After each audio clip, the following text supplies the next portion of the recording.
सत्तारूढ दलको एकजना नेता हुनुहुन्छ यहाँको पार्टी नेपाली काङ्ग्रेस चाहिँ अहिलेको सरकारको एउटा महत्त्वपूर्ण पार्टनर हो।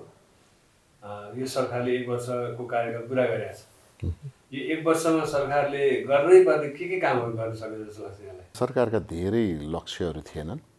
मुलुकमा अर्थतन्त्र अलिक सङ्कटग्रस्त थियो, त्यसैले सङ्कटग्रस्त अर्थतन्त्रलाई लयमा फर्काउनु पर्ने थियो। त्यो फर्काउने क्रम सुरु भएको छ। अर्थतन्त्रमा सुधारका सङ्केतहरू देखिएका छन्। नागरिकमा अलिकति विश्वास जागेको छ, भरोसा जागेको छ सरकारप्रति। तर जति गर्नुपर्ने थियो, जस्तै अहिले ब्याज दर घटाउनु पर्ने, हामीले जनतालाई चाहिँ ब्याज दर घट्यो भनेको छौँ व्यवसायीहरूलाई।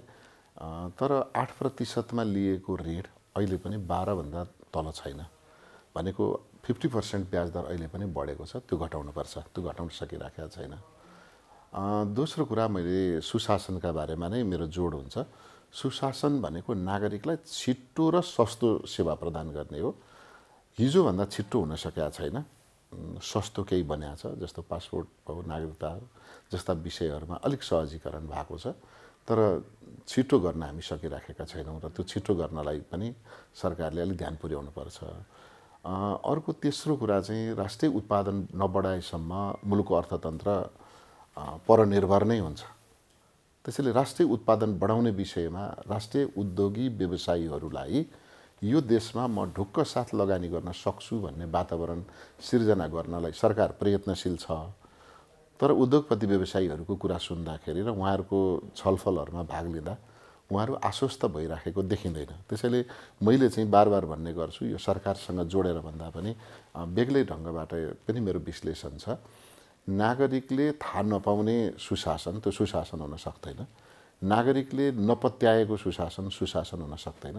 त्यसैले यति बेला नागरिकलाई चाहिँ यो शासन प्रणालीमा विश्वास गर्ने, यो शासन प्रणालीमा भर पर्ने र अहिले सुशासन छ भनेर उहाँहरूले व्यक्त गर्न सक्ने वातावरण बनाउनुपर्छ। यो बनाउनका लागि सरकार अलिक क्रियाशील ढङ्गबाट अगाडि बढ्न सकिराखेको मैले देखेको छैन।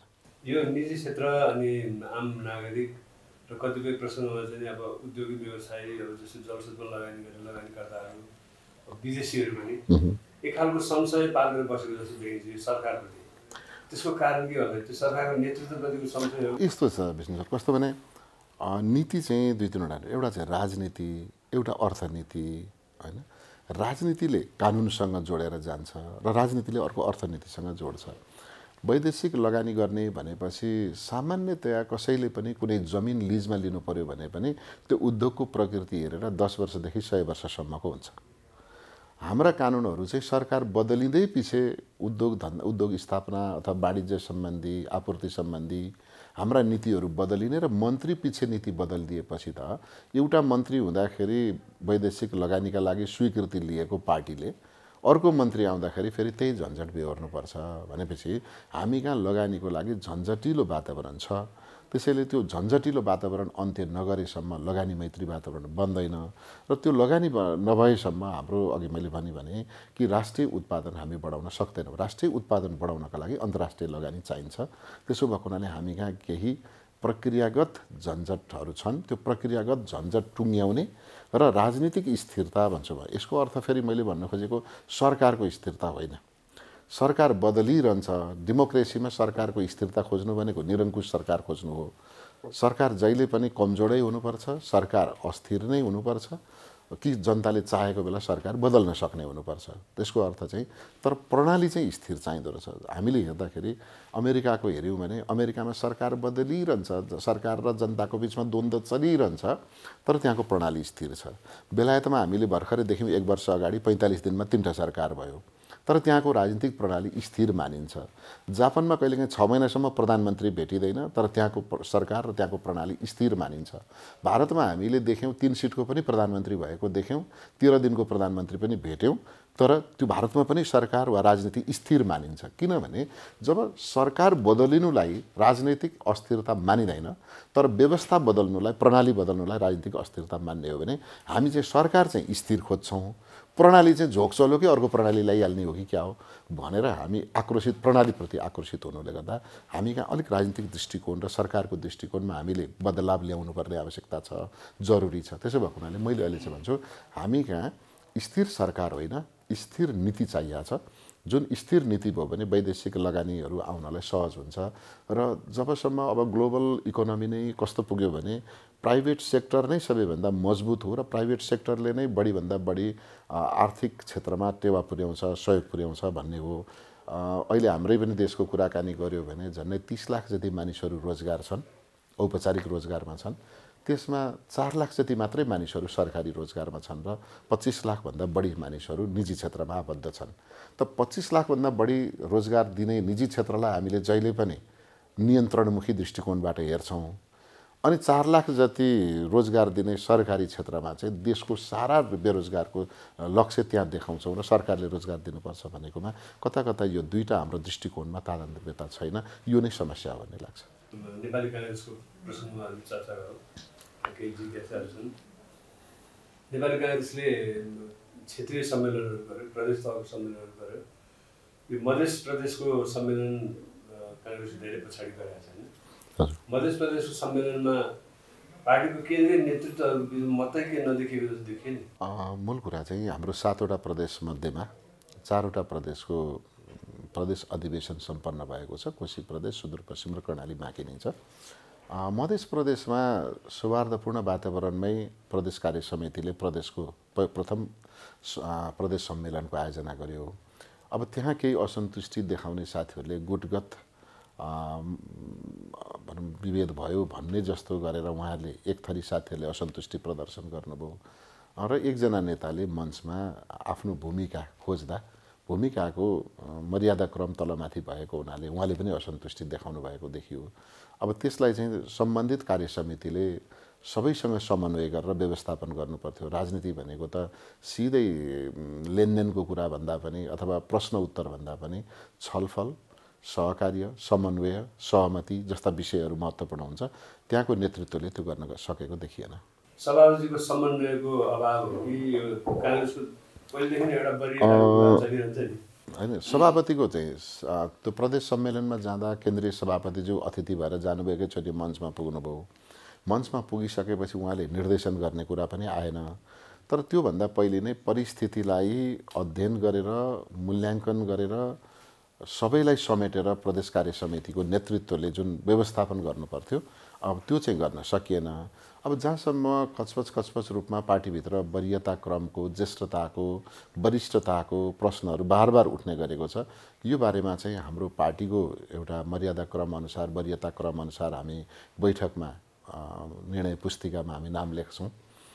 त्यो नामलाई नै हामीले वरियता क्रम अथवा मर्यादा क्रम मानेका छौँ। त्यसमा चाहिँ स्वाभाविक हिसाबले अहिले बाहिर जसरी प्रश्न उठेको छ वरिष्ठ फलानु व्यक्ति हुनुपर्छ, फलानु व्यक्ति हुनुपर्छ, त्यो कुरा चाहिँ व्यक्तिको मनमा लाग्न सक्छ। मलाई मन परेको व्यक्ति फलानु वरिष्ठ भनिदिन पाए हुन्थ्यो, अथवा फलानु आमसभामा, कोणसभामा, गोष्ठीमा, सभा सम्मेलनहरूमा मेरो मन परेको नजिकको मान्छे चाहिँ अलिक पहिलो नाममा बोलाउन पाए हुन्थ्यो भन्ने लाग्न सक्छ। तर पार्टीको इतिहास, पार्टीमा योगदान गरेका व्यक्तिहरूको चाहिँ सहकार्यको समकक्षता यस्ता विषयहरूले चाहिँ प्रभाव पार्ने रहेछ, जसका कारणले बाहिर उठेका हल्लाहरू चाहिँ व्यर्थका हल्लाहरू हुन्। उहाँले त्यो नउठाउनु पर्ने कुरा उठाइरहनु भएको छ। हाम्रो पार्टीमा त्यस्तो छैन। झट्ट भन्दा अब मैले जोडिहालौँ, पार्टी सभापतिको उम्मेदवार बनेपछि पराजित निकटतम प्रतिद्वन्दी चाहिँ वरिष्ठ हुन्छ कि भन्ने अनुमानका आधारमा बाहिर चर्चा गर्ने गरिएको छ। हाम्रो पार्टीको इतिहास त्यस्तो रहेनछ। हाम्रो पार्टीमा सभापतिसँग प्रतिस्पर्धा गर्दैमा वरिष्ठ हुँदो रहन्छ। गिरिजाप्रसाद कोइरालासँग एकपटक चिरञ्जीवी वाग्लेले प्रतिस्पर्धा गर्नुभयो, उहाँ कहिले पनि वरिष्ठ बन्नु भएन। दोस्रो हुनुभयो तर वरिष्ठ बन्नु भएन। एकपटक नरहरि आचार्यले प्रतिस्पर्धा गर्नुभयो, उहाँ पनि दोस्रो हुनुभयो तर वरिष्ठ हुनु भएन। शेरबहादुर देउवाले नै पनि प्रतिस्पर्धा गर्नुभयो पोखरामा, तर उहाँ दोस्रो हुनुभयो, निकै मत ल्याउनु भयो, तर पनि उहाँ वरिष्ठ हुनु भएन। त्यसैले वरिष्ठ बन्ने भन्ने कुरा चाहिँ के रहेछ भने समान हैसियतका दुई वा दुईभन्दा बढी व्यक्तिहरू रहनुभयो एकै ठाउँमा एउटै कमिटीमा भने समान हैसियतका, त्यति बेला एक व्यक्तिले कार्यकारी पद पायो भने अर्को व्यक्तिलाई के गर्ने भन्ने हुने रहेछ। जस्तो नेपाली काङ्ग्रेस पार्टी विभाजित भयो 59मा र त्यो 63मा पार्टी एक बन्यो। पार्टी एक बन्दै गर्दा नेपाली काङ्ग्रेसको सभापति गिरिजाप्रसाद कोइराला हुनुहुन्थ्यो, अनि नेपाली काङ्ग्रेस प्रजातान्त्रिकको सभापति शेरबहादुर देउवा हुनुहुन्थ्यो। अब कसरी मिलाउने होला भनिसकेपछि चाहिँ सोध्नुभयो, शेरबहादुर देउवालाई सोध्नु भइसकेपछि तपाईँ के हुने त भनिसकेपछि गिर्जाओलीले भन्नुभयो तपाईँ दोस्रो वरियता क्रममा बस्दिन पर्यो भन्नुभयो। उहाँले भन्नुभयो मलाई कुनै कार्यकारी पद चाहिँदैन, ल ठिक छ म दोस्रो वरियता, म पार्टी मिलाएको हो, मैले पद मिलाएको होइन भन्नुभयो उहाँले, शेरबहादुर देउवाले। तत्पश्चात उहाँलाई हामीले वरिष्ठ पनि भनेनौँ, नेता नेपाली कङ्ग्रेस भनेर माइनोटमा उपस्थिति गर्नुहुन्थ्यो। त्यो चाहिँ उहाँले पछि त्यो पार्टी एकता हुँदा, तर पोखरामा 56मा चुनाव लड्दा होइन। त्यसो भएको हुनाले एक खालको पार्टीभित्रको वरिष्ठताको र चाहिँ वरियता क्रमको तलमाथि भयो भन्ने बाहिर जुन होहल्ला चलाइँदैछ, अफवाह फैलाइँदैछ, पार्टीभित्र चाहिँ अस्वस्थ सन्देश सम्प्रेषण भइराखेको छ, त्यो उपयुक्त होइन। यो प्रदेश सम्मेलनहरूको मूलभूत सन्देश के हो, राजनीतिक लाभ के भयो प्रदेश सम्मेलनहरू? एउटा चाहिँ नेपाली कङ्ग्रेस यो 79 को चुनाव पछाडि अथवा मङ्सिर 4 को चुनाव पछाडि, स्थानीय चुनाव पछाडि लगतै सङ्घीय र प्रदेशको चुनाव भयो। त प्रदेशको चुनावपछि हामी पहिलो भएर पनि काङ्ग्रेस एकलौटी सरकार बनाउन सकेन अथवा नेतृत्व गर्न सकेन भन्ने रह्यो। अझ त्योभन्दा पहिले त प्रचण्डजीले गठबन्धन छोडेर एमालेको समर्थनमा सरकार बनिसकेपछि त झन् प्रथम पनि भइयो, सरकारमा पनि रहिएन, कहीँ पनि रहिएन। अब जनताको प्रतिबद्धता कसरी हामीले पुरा गर्ने भन्ने थियो। त्यो निराशा छाइराखेको बेलामा पार्टीलाई फेरि गतिशील बनाउने कुरामा चाहिँ पार्टीका सबै पङ्क्तिहरू चलायमान बने। वडा अधिवेशन भयो, पालिका अधिवेशन भयो, प्रदेश क्षेत्रीय अधिवेशन भयो, संसदीय क्षेत्रीय अधिवेशन भयो, जिल्ला अधिवेशन भयो र प्रदेश अधिवेशन सम्मेलन भयो। र त्यो सम्मेलनले चाहिँ पार्टीको नीति र कार्यक्रमका बारेमा र समसामयिक राजनीतिका बारेमा, पार्टीको भूमिकाका बारेमा चाहिँ बृहत छलफल गर्ने अवसर भएपछि चाहिँ पार्टी भनेकै के हो भने बेला बेलामा छलफलबाट, अन्तर्क्रियाबाट यसलाई धारिलो बनाएर लिएर जाने हो। हामीलाई लाग्छ पार्टी थोरै भए पनि यसले चलायमान बनायो, यी विभिन्न तहका सम्मेलनहरूले चलायमान बनाएको महसुस गरेका छौँ हामीले। यो सम्मेलन पछाडि अब तिथिमिति त कहिले थाहा छैन, महासमितिको बैठक जुन प्रस्तावित भनौँ न, हजुर, महासमिति बैठकलाई यसले फुलफुल बनाउँछ। महासमितिको बैठक फागुन 7 देखि 10 गते गोदावरीको सनराइज हलमा गर्ने भनेर हामीले निर्णय गरिसकेका छौँ र त्यसको तयारी पनि चलिराखेकै छ। बिचमा चाहिँ यो जाजरकोटको भूकम्पले गर्दा मङ्सिरको महासमिति बैठक सर्यो। पुसको 16 देखि 19 भनेर हामीले तोकेका थियौँ। पुसमा अत्यन्तै विभिन्न किसिमका चाहिँ मौसमको पनि साथीहरूले कुराकानी गर्नुभयो, तर मूलत राष्ट्रिय सभाको निर्वाचनमा 23 गते नै नोमिनेसन गर्नुपर्ने, 16, 17 तिर 19सम्म हामी महासमितिको बैठक चलाउँदाखेरि गठबन्धनमा छलफल गर्न भ्याइँदैन, यसलाई सारौँ भनेपछि हामीले फागुनमा सारेका छौँ। यसमा प्रस्तुत हुने 3वटा प्रस्तावहरू, एउटा चाहिँ नीति प्रस्ताव जो उपसभापति पूर्णबहादुर खड्काले नै तयार गर्दै हुनुहुन्छ, साङ्गठनिक प्रस्ताव प्रतिवेदन जो महामन्त्री गगन थापाले प्रस्ताव तयार गर्दै हुनुहुन्छ, अर्को समसामयिक राजनीतिका बारेमा महामन्त्री विश्वप्रकाशले तयार गर्दै हुनुहुन्छ। त्यसैले यो तयारी लगभग हाम्रो पुरा भएको छ। हल बुकिङ गरिसकेका छौँ। हल आधुनिक हल भएको हुनाले अन्य तयारी हामीले खासै गर्नु पर्दैन, त्यसको शुल्क तिरै पुग्छ। अब छलफलका लागि अरू तयारीमा चाहिँ प्रदेश सम्मेलनले र जिल्ला सम्मेलनले जे नीति पास गरेर हामीलाई पठाएका छन् त्यो हाम्रो महासमितिको बैठकमा ती विषयहरूमा पनि छलफल गर्नलाई चाहिँ पक्कै पनि यसले फिडब्याकको रूपमा हामीलाई सहयोग पुर्याउँछ। महासमिति बैठकमा अलिकति पुरानो कुरो रेफरेन्स लिएर कुरा गर्दाखेरि अघिल्लो पटकको महासमिति बैठकमा चाहिँ यो धर्म निरपेक्षताको बारेमा एउटा छुट्टै प्रस्ताव पनि दर्ता भएको थियो डडेलधुराको नेताले गर्नुभएको। त्यो अफिसियल्ली आर्काइभमा छ क्या नेपाली काङ्ग्रेसको। त्यो राष्ट्रिय राजनीतिमा कुनै सुधार गर्ने, राष्ट्रिय राजनीतिमा चाहिँ अलिकति फरक सोच पनि लाने गरी काङ्ग्रेसले केही नयाँ एजेन्डा होइन। काङ्ग्रेसको यसो छ, त्यो प्रस्ताव चाहिँ आधिकारिक रूपमा दर्ता भएको थिएन। उहाँले सभापतिलाई ज्ञापन पत्रको रूपमा बुझाउनु भएको थियो। त्यो महासमितिको बैठकमा बुझाउने काम भयो, छलफल भएन। यति हस्ताक्षर हामीले बुझायौँ भनेर गर्नुभयो। 2200 जति महासमिति सदस्यहरूको बिचमा उहाँहरूले झन्डै 500-600 जनाले त्यो हस्ताक्षर गरेर बुझाउनु भएको थियो। तर नेपाली कङ्ग्रेसको परम्परा कस्तो रहेको छ भने कम्युनिस्ट पार्टीहरूको जस्तो समानान्तर प्रस्तावहरू जाने चलन छैन। हाम्रोमा प्रस्ताव तयार हुनुभन्दा अगाडि व्यापक बृहत छलफल हुन्छ। त्यो बृहत छलफल भइसकेपछि त्यो प्रस्तावलाई केन्द्रीय कार्य समितिले सर्वसम्मत पास गर्छ। केन्द्रीय कार्य समितिले सर्वसम्मत पारित गरेपछि महासमितिमा लगेर सर्वसम्मत पारित गर्ने र अहिलेसम्म भोटिङ गर्ने पनि प्रचलन छैन। अब यसपटक हुने फागुन 7 देखि 10 गतेको महासमितिको बैठकमा संविधानले निर्दिष्ट गरेका विषयभन्दा फरक ढङ्गबाट वा संविधानको विपरीत हुने गरीका कुनै पनि प्रस्ताव कांग्रेसले यसपटक प्रस्तुत गर्छ जस्तो लाग्दैन र त्यो संविधान विपरीत हुने गरी आएका फरक प्रस्तावहरूलाई केन्द्रीय कार्य समितिले ग्रहण पनि गर्ने छैन र ग्रहण नगरिसकेपछि महासमितिमा जाँदैन। त्यसैले गर्दा धर्मका विषयमा होस् वा राज्य संरचनाका विषयमा होस्, विभिन्न राज्यका स्वरूपहरूका बारेमा होस्, मलाई लाग्छ संविधान विपरीत हुने गरीका प्रस्तावहरू नेपाली कांग्रेसको आधिकारिक प्रस्ताव बन्दैन। पार्लियामेन्ट सम्बन्धी मन्त्री परिषदको सदस्यको पनि भर्खर मन्त्रालयको नेतृत्व पनि गरिसक्नु भएको छ होइन। अहिले चाहिँ नि यो संसद कता कता प्यासिभ जस्तो लाग्ने गरी देखिन्छ।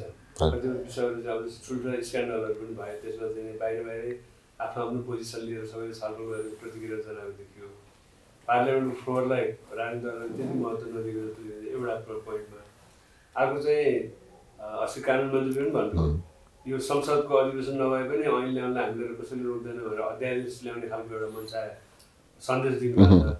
यो अध्यादेशतिर झुकाव राख्नुभन्दा पार्लियामेन्टको उपयोग गर्नु राम्रो होइन र? काङ्ग्रेसले त पार्लियामेन्ट्री सिस्टमलाई बढी प्रमोट गर्न चाहन्छ। होइन, मन्त्रीले जुन मन्त्री कानुन न्याय तथा संसदीय व्यवस्था मन्त्री हुनुहुन्छ उहाँको आफ्नो अभिव्यक्ति र उहाँको प्रवृत्तिका हिसाबले अध्यादेशबाट मुलुक सञ्चालन गर्नुपर्छ भन्नु उहाँका लागि सुहाउँदो विषय होइन। उहाँ आफैलाई पनि उहाँ त्यो त्यसरी चलाउने खालको आशय राख्ने मानिस नै होइन। त्यसैले उहाँले आफ्नै स्वभावसँग नमिल्ने अभिव्यक्ति कसरी आयो म पनि छक्क परेको छु। दोस्रो कुरा, नेपाली कांग्रेस पार्टी विधिको शासन र संसदीय सर्वोच्चता नै भनौँ, अझ संवैधानिक तथा संसदीय सर्वोच्चता मान्ने पार्टी भएको हुनाले हामीले सबै कुराको समाधान संसदभित्रै खोज्नुपर्छ र सबै समस्याको समाधान संसदले दिन सक्छ भन्ने विश्वास लिने पार्टी नेपाली कांग्रेस हो। संसदलाई प्रभावकारी ढङ्गबाट सञ्चालन हुन नसक्नुमा चाहिँ कता कता राजनीतिक दलहरूको बीचको तानातान, राजनीतिक दलहरू बीचको अस्वस्थ प्रतिस्पर्धाले पनि संसदलाई प्रभावकारी बनाउन सकिराखेको देखिँदैन। त्यो नहोस् भन्नका लागि बहुदलीय संसदीय व्यवस्थामा सत्ता पक्ष हुन्छ र प्रतिपक्ष हुन्छ।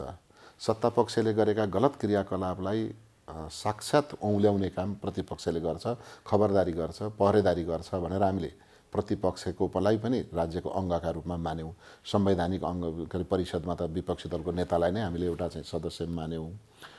तर त्यो प्रतिपक्ष, आजको प्रतिपक्ष भोलिको सत्तापक्ष हुने र आजको सत्तापक्ष भोलिको प्रतिपक्ष हुँदा तानातानको स्थिति रहने र कहिलेकाहीँ अस्वस्थ प्रतिस्पर्धा हुन्छ। त्यति बेला मुलुक गलत ट्र्याकमा जान सक्छ भनेर हामीले संवैधानिक अङ्गहरू बनायौँ। कार्यपालिका न्यायपालिका व्यवस्थापिका त छँदैछ, त्यसका अतिरिक्त पनि भ्रष्टाचार निवारण गरी सुशासनका लागि अख्तियार दुरुपयोग अनुसन्धान आयोग बनायौँ होइन, र महालेखा परीक्षकको कार्यालय सशक्त बनायौँ। अब यी निकायहरूले, राष्ट्रिय सतर्कता केन्द्र जस्ता यी निकायहरूले काम गर्नुपर्नेमा संविधान र कानुनले तोकेका अधिकार दिएका निकायहरूलाई चाहिँ निष्काम अथवा व्यर्थका बनाएर हामी संसदभित्र दलहरूको बीचको आयोग बनाउने, समिति बनाउने जस्ता चर्चाहरू चलेपछि जनताले संसदप्रति नै पनि भरोसा गर्न छोडेका छन्। त्यसो भएको हुनाले संसदलाई नै मजबुत बनाउनुपर्छ, संसदलाई नै बलियो बनाउनुपर्छ, संसद नै बढीभन्दा बढी प्रभावकारी बनाउनुपर्छ र सबै विषयहरूको विवादको टुङ्गो संसदले लगाउनुपर्छ। किनभने संसदले कानुन बनाउँछ र संसद भनेको जनता हो। त्यो जनता आफै आएर बस्दा नअट्ने भएको हुनाले जनताले आफ्ना प्रतिनिधि पठाएका हुन्। तर हामी के बुझिराखेका छैनौँ भने संसद भनेको दलहरूका प्रतिनिधि हो भन्ने छ। यो भाष्य पनि हामीले बदल्नुपर्ने छ। संसद भनेको दलहरूका प्रतिनिधि होइनन्, तिनीहरू जनताका प्रतिनिधि हुन् र जनताका दैनिक समस्यामा सांसदहरूले संसदमा ती समस्यालाई चाहिँ उजागर गर्न पाउनुपर्छ।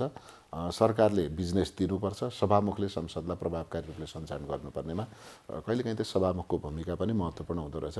अहिले यो संसदमा सभामुख अब बिस्तारै बिस्तारै गति लिनु होला भन्ने मलाई विश्वास छ। एकदम छोटो दुईवटा वर्ष यो राष्ट्रिय सभाको इलेक्सन हुँदैछ होइन, त्यसमा चाहिँ नि विगतका निर्वाचनमा जस्तै नेपाली काङ्ग्रेसलाई छक्याएर वामपन्थीहरूले सहकारी गर्ने, काङ्ग्रेसले माइनसमा पर्ने जुन प्रवृत्ति देखाएको छ नि, त्यस्तो हुन सम्भावना छ कि छैन? अहिले चाहिँ कसैले कसैलाई नचिनेको होइन, सबैले सबैलाई चिनेका नेताहरू हुनुहुन्छ। ओली प्रचण्ड पनि एकअर्कामा चिनेकै व्यक्तिहरू, देउबा प्रचण्ड चिनेकै व्यक्तिहरू र देउबा ओली पनि एकअर्कामा चिनेकै व्यक्तिहरूका बिचमा अब यस्तो झुक्याउने छक्याउने काम हुन्छ जस्तो लाग्दैन। अहिले नेपाली कांग्रेस आबद्ध भएको प्रचण्ड नेतृत्वको सरकारको गठबन्धन नै हामीले यसलाई निरन्तरता दिनका लागि कसरत गरेका छौँ, प्रयास गरेका छौँ र प्रतिबद्धता पनि व्यक्त गरेका छौँ। अब एकल दोकल कसैले कुनै भोट झुकिएला अथवा धोकाधडी होला त्यो अर्को ठाउँमा छ, तर नीतिगत रूपले चाहिँ गठबन्धनका बिचैबाट धोका दिएर गठबन्धन तोड्ने बढ्ने टुटाउने कुरा चाहिँ हामीले सोचेका छैनौँ। यो गएको आम निर्वाचनमा नेपाली जनताले नेपाली कांग्रेसलाई उसका तमाम योगदानका बावजुद मूल्याङ्कन गरेर पहिलो पार्टी बनाए। पहिलो पार्टीले सानो पार्टीलाई नेतृत्वमा लिएर हिँडिरहेको कुरा तपाईँलाई कस्तो लागिरहेको छ? गठबन्धनमा सँगै बसिसकेपछि चाहिँ ठुलो र सानो भन्ने कुरा पनि भएन। अब कस्तो रह्यो भने कहिलेकाहीँ हामीलाई 137 सिट 38 सिट चाहिएको छ, 138 सिटमा हामीसँग 135 मात्रै पुग्यो भने 3 सिटलाई पनि ढोगेर आइदिनुहोस्, तपाईँलाई जे भन्यो त्यही दिन्छु भन्नुपर्ने स्थिति हुँदो रहेछ। त्यसैले यो आवश्यकताको सिद्धान्तले गर्दाखेरि सानो र ठुलो भन्ने नै रहेन, बरु त्यसमा चाहिँ आलो पालोको व्यवस्थापन गऱ्यौँ र प्रचण्डजीले उहाँले आफ्नो घरायसी अवस्था पनि देखाउनु भएको थियो र केही परिवर्तनको काम गर्ने उत्सुकता पनि देखाउनु भएको थियो र पहिलोचोटि माग्नुभयो। हामीले पहिलोचोटि उहाँलाई पहिलोचोटि दिन सकेनौँ, त्यसका कारणले सानो धोका जस्तो पनि भएको थियो। फेरि हामीले आफैलाई व्यवस्थित पनि गऱ्यौँ र उहाँलाई नै समर्थन गरेर गठबन्धन कायम राखेर अगाडि बढेका छौँ। अहिले चाहिँ प्रचण्डजीलाई दिएकोमा हामीलाई ठिकै लागेको छ, ठिकै गर्नुहोस् भन्ने छ। त्यसै भएर त बाहिर विरोध हुँदाहुँदै पनि हामीले भनेका छौँ हामी ब्याकअपमा छौँ, सुशासनका लागि हामी सहयोग गर्छौँ, समृद्धिका लागि हामी सहयोग गर्छौँ, सुशासन दिने कुरामा अथवा चाहिँ भ्रष्टाचार नियन्त्रण गर्ने कुरामा सरकार अगाडि बढोस् भनेर भनेका छौँ। त्यसैले अहिले हामीले यसलाई फरक सोच्ने कुरा छैन। आलो पालोको प्रणाली भएको हुनाले सरकार हरेक पटक जनताका नजरमा उत्कृष्ट ठहरिने गरी काम कसरी गर्न सक्छ हामी त्यसमा लागेका छौँ। प्रचण्डजीले कांग्रेसको विश्वासलाई धोका दिनुहुन्न भन्ने कुरा त विश्वास छ। आजसम्म कुराकानी भइरहँदाखेरि चाहिँ हामीलाई पनि उक्साउने मान्छे नआएका होइनन्। बिचमा प्रचण्डलाई छोडिदिनुहोस्, हामीसँग मिलेर सरकार बनाउनुहोस् भन्दा पनि हामीले पनि छोडेनौँ र प्रचण्डलाई पनि हामीलाई भने जस्तै प्रचण्डलाई पनि नभन्ने कुरा छैन। उहाँहरूलाई पनि भन्नुभएको होला, तर उहाँले कांग्रेससँगकै गठबन्धनलाई म निरन्तरता दिन्छु भनिरहनु भएको छ।